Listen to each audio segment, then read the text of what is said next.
One, two, three. 1, 2, 3. Okay.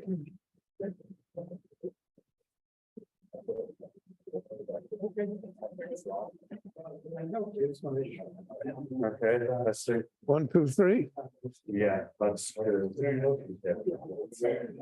you doing? We're good. Yourself? How'd your intro? You had it right?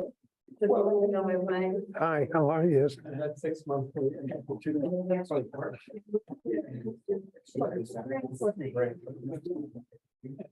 Terrible. I want to see much pain after the teacher.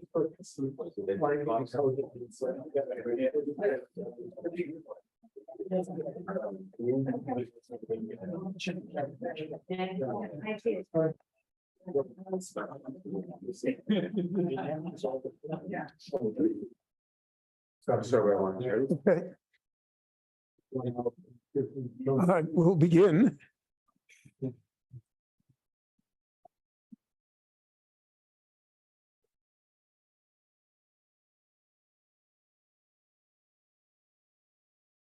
This week's Parsha, Moshe says, Rei Anochi Nosein Lifneichem Hayom Bracha Uklala. And Moshe speaks in general terms. Behold, I present before you an opportunity for blessing and a negative opportunity. Now, Rashi says that Re'ei Anochi Nosein Lifneichem Hayom Bracha Uklala refers to Har Grizim and Har Eval, the 2 mountains outside of Shem, where 6 tribes were on one side and 6 tribes on the other. The Leviim were in the middle, and that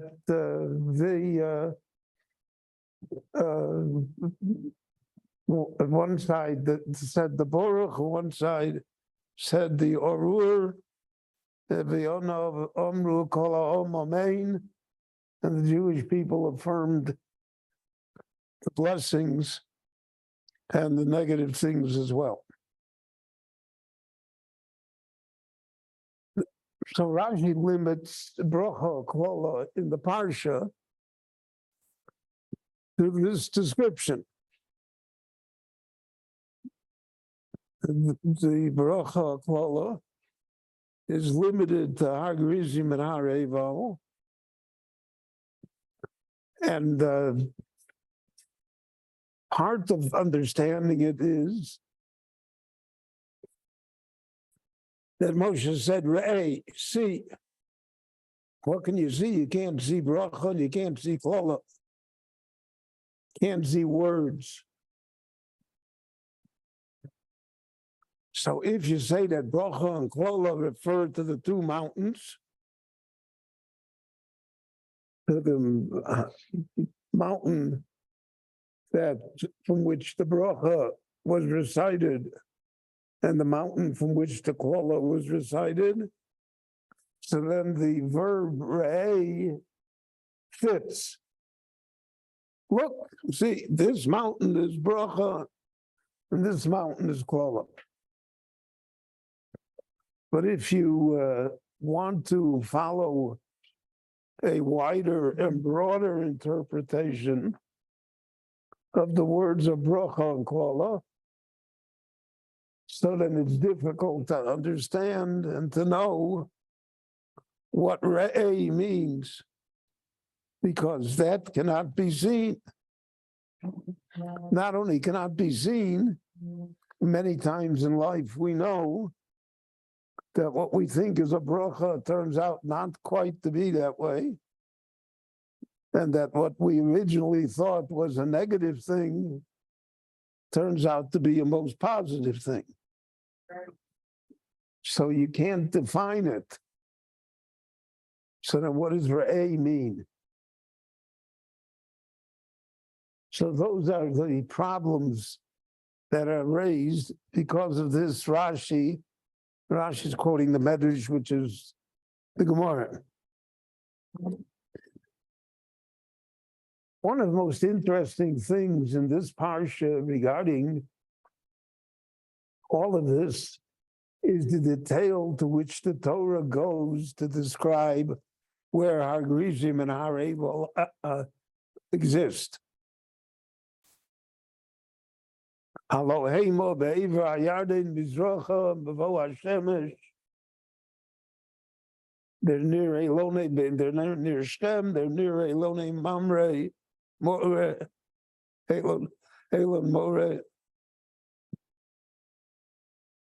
Oh, Moshe is talking to people that, they never got on an airplane yet. They don't know where they're going. So what is this exact description? And why should the Torah put such an emphasis on it? And it's a difference of opinion in Chazal, whether Har Gerizim and Har Evel are really tall mountains. One opinion is that the Har Gerizim is the tallest mountain in Israel. Physically, we don't see it that way.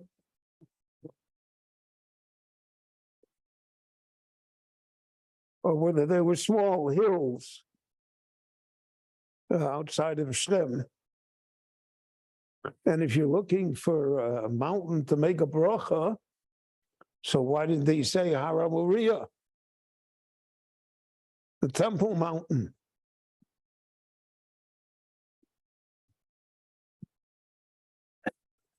And the klala is because there were mountains that were worshipped in Israel. The Torah itself concentrates with very detailed description and instruction that the only two mountains that we're talking about are those of Har Gerizim and Har Evel, outside of Shem, and that is what the bracha and klala. So in a deeper analysis,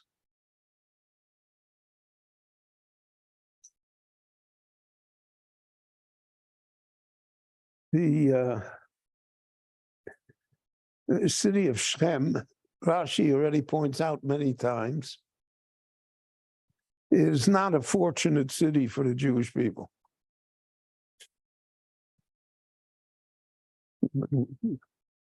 Shem is where the kingdom of Israel was divided into two. Shem is where the brothers sold Yosef. Shem is where Dinah was assaulted. And in the long history of the Jewish people, Shem has always had a negative connotation to it.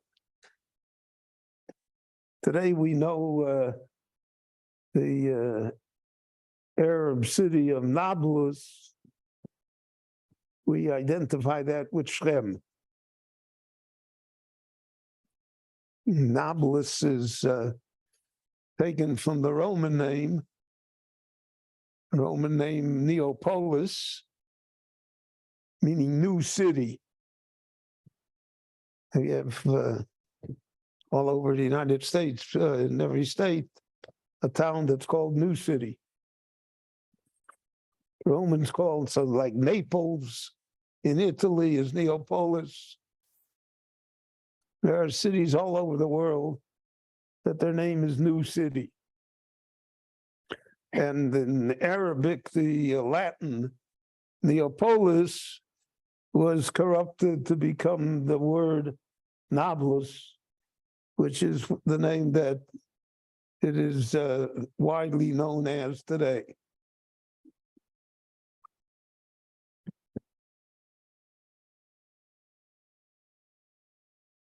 the Torah insists upon speaking about Shem, and the Torah insists upon its exact location with a detailed description, then there is a message here aside from the surface message of telling us where it is.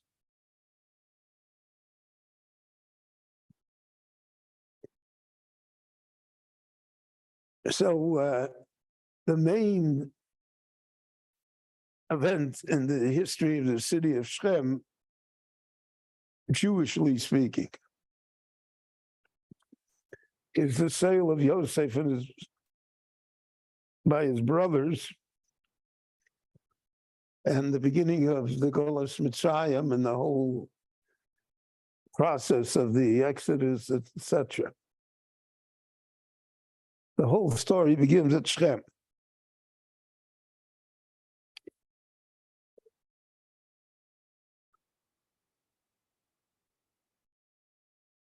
Now, you will notice that the Torah lists that there will be 6 tribes that'll be on the Har Brocha and 6 tribes that'll be on the Har Klola. 6 tribes, Eile Yamdu ala Brocha, they will recite the words of blessing, Baruch Asher Yokim, and 6 tribes will recite the words of curse and of negativity.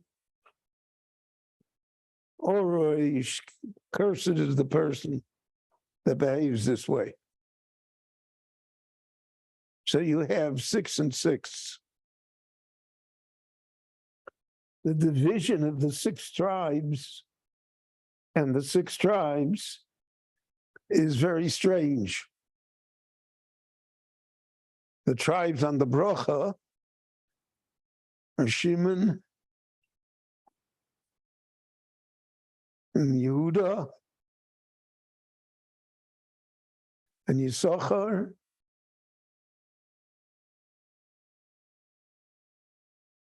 they're the sons of Leah.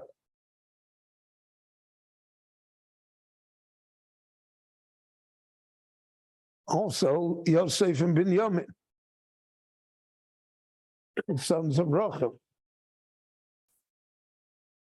So they are the tribes that are descendant of the Imahot, of the main mothers of Israel.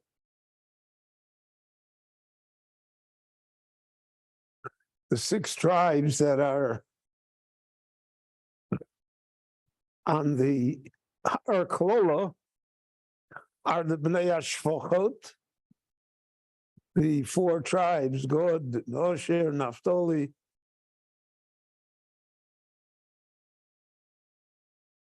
plus 2 tribes, Reuven and Zulun. So they are the tribes that are on the Klola. Why did the Torah do this? Why, if you want to put it in logical order, take the 6 sons of Leah, so they are one section, everybody else is the other section.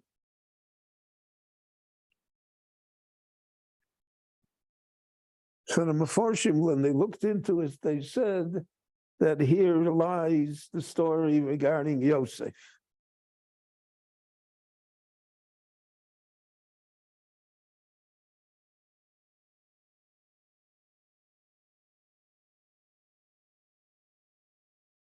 That was his intent. He put him away in the pit, so to speak, for safekeeping. Then when he comes back to find him and bring him home, he wails in despair because the pit is empty. So Reuven is the dissenter amongst the children of Leah, amongst the main tribes of Israel.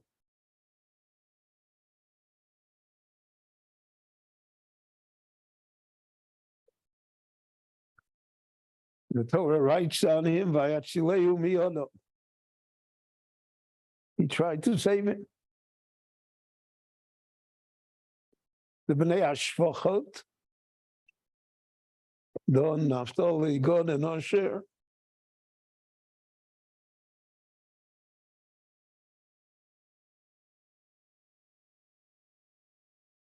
Rashi says that they are the ones that Yosef, so to speak, hung around with. They were his close friends. And he took up their cause because the Bnei Leah, the sons of Leah, looked down upon them. They said that their right to inheritance is imperfect, and that they are the main tribes. And it turned out that they were. Yehuda is Malchus, and Levi is Kahuna, and Yisachar is Torah. So there's not much left over for the other guys.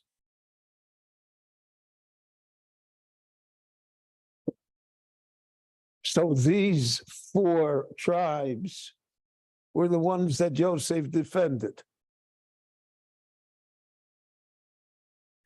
Plus Ruvain, who was the dissenter from the tribe from the descendants of Leah, and who tried to save Yosef. So when we look at it, and there was Zulun was the 6th one. Why should they stand on the klola? They should stand on the bracha. The ones that were wrong, quote unquote, are the tribes of Leah who sold him into slavery.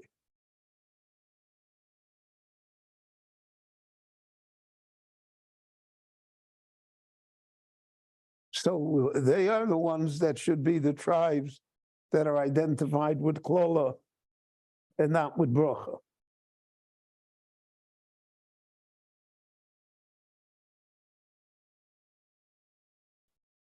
So the Meforshim say as follows. It's a very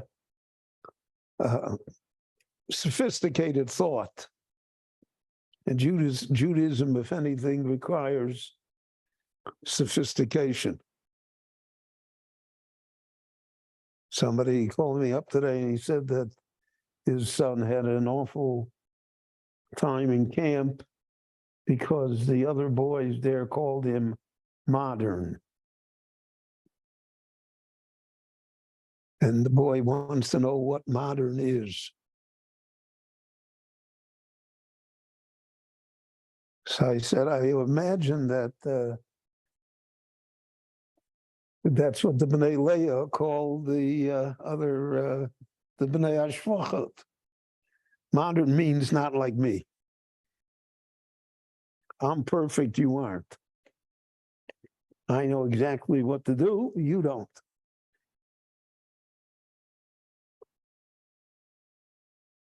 So therefore, these tribes, they represent the fact that amongst Klal Yisrael, there are defects in the situation. The Jewish people are not perfect. There's no unanimity to it. And therefore, they were singled out for discrimination by the other brothers. And and as in the case of Reuven, they were different than the other brothers. They didn't agree with them.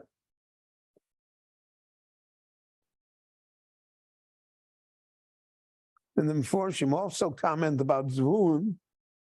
Zvulun is the businessman. He's the financier of the Jewish people. So the scholars certainly look down upon him. They need him.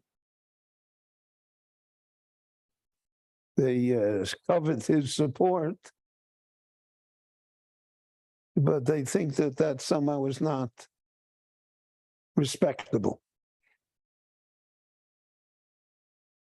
They had an incident, maybe 15, 20 years ago. It would be funny if it's not so funny. So I met an old previous student of mine. So I said, what are you doing now? He said, well, I was, until now, he said, I was learning till last year. I was in the kollel, etc. But now I left. He said, but don't worry, Rebbe, I'm not working.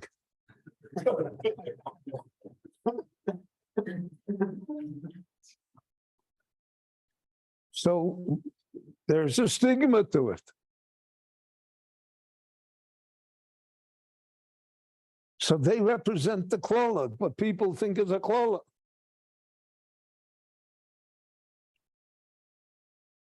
The main brothers know that Yosef is a rodef. Reuven says he's not. The Bnei Ashvachot say that they're entitled. The Bnei Leah say they're not. Zvulin's off somewhere making a deal. He's not in the Beis Medrash.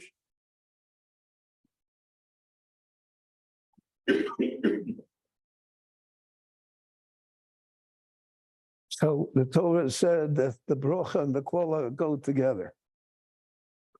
Eile yamdu. Each of the tribes have to stand. So each of the tribes, whether they're on the side of brocha or kola, are on both sides. And the brocha is Asher Yokim es divrei Torah azos. So Yokim here means not only fulfill, but it means to raise, prioritize, we could say. That comes first. The words of the Torah have the priority in my life. That's the bracha. And that's also the kola.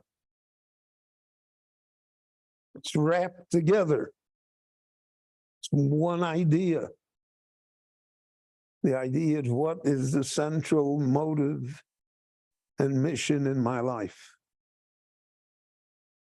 From there, all sorts of things are driven. And that really is the story of Mechiras Yosef. Yosef sees the sun and the moon and the stars bowing down to him. He sees the sheaves bowing down to him. Yosef Tzaddik sees the centrality. Everything bows down in front of the ideas that he espouses. The brothers had different ideas. The brothers saw other things.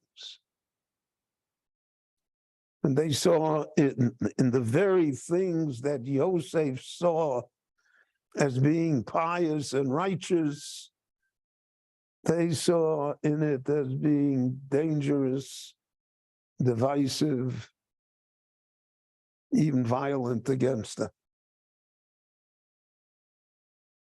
And if we look throughout the story of the Jewish people over the ages, it repeats itself over and over and over again.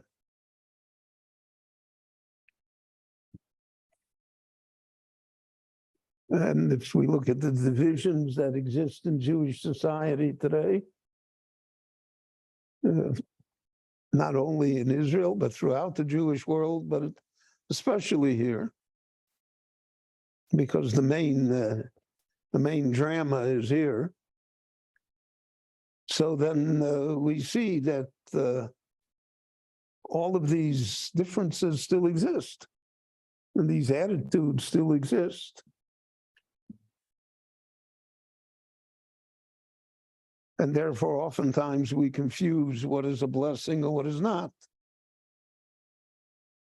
And oftentimes, we enshrine what is destructive as being positive and somehow helpful. So Shechem represents all of that. Shechem represents this difficult decision.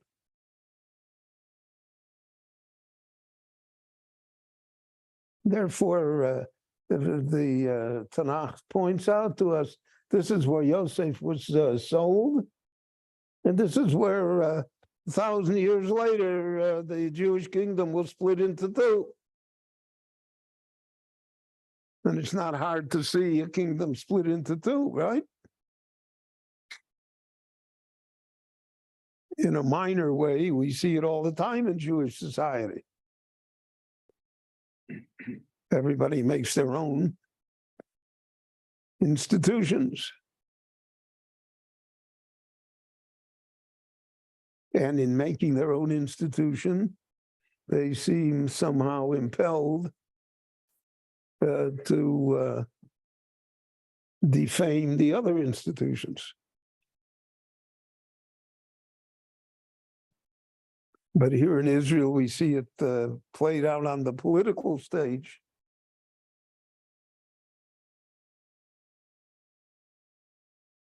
Is there any issue whatsoever that justifies what goes on?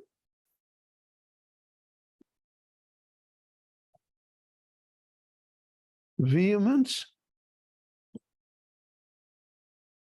And in order to keep it going, you have to become more vehement. You have to pour more fuel on the fire. So that's Shem. Lo yochlu dabro l'sholom. Could not speak to each other. Demonized each other.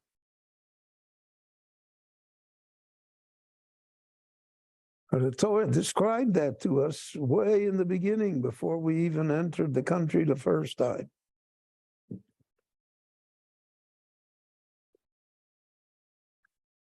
The saving grace is that it's near Elon Moreh,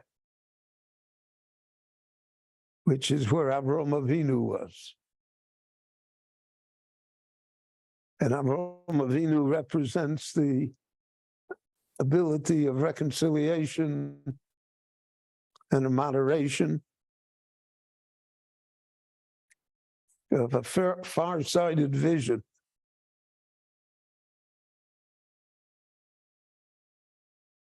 So if you're next to Elon Moreh, so then even the mountain that contains the kola has a bracha within it as well. And that's what the Torah will teach us in this week's Parsha when we hear about the 6 tribes on one side and the 6 tribes on the other side. And the Torah phrases it so strongly, cursed be the one, because it's a curse. It affects everything in life. And the Torah says, Baruch Asher Yokim es divrei Torah azos. That's the blessing. And that blessing belongs to all of us. And it is within our power individually to activate it in our attitudes and in our thoughts and in our speech and in what we have to say about things.